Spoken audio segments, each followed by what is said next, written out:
Людмиланың гинекология бүлегендә беренче генә ятуы түгел, 2 тапкыр авыр операция кичерә ул.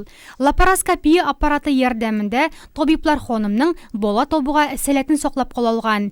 Нәтиҗәдә Люда тиздән әни булырга әзерләнә. Слава Богу. Биредә бик яхшы табиблар эшли. Мин аларга бик рәхмәтлемен. Хыялларым тормышка ашты. Бу минем күптән көтелгән балам.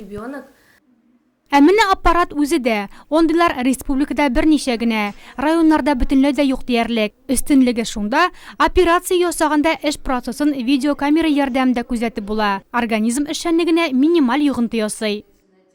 Этот аппарат позволяет оказывать высокую... Бу аппарат авыруларга югары технологияле ярдәм күрсәтү мөмкинлеге бирә. Катлаулы йөклелек, аналыктагы төрле шешләргә операцияләр ясыйбыз.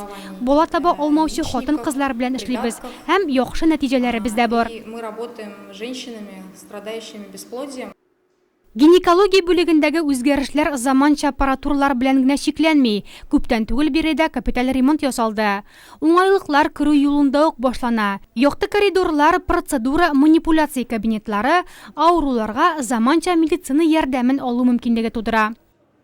Был выполнен косметический ремонт. Бинага косметик ремонт ясадык. Җылылык, ут, су үткәргеч системасын тулысынча алыштырдык.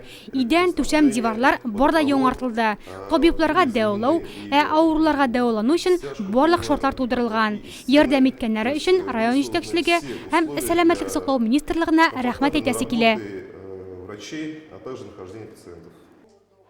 Пациентларның уңайлыгы өчен бар да бар. Душ, бәдрәф, һәр палатада диярлек функцияле караватлар.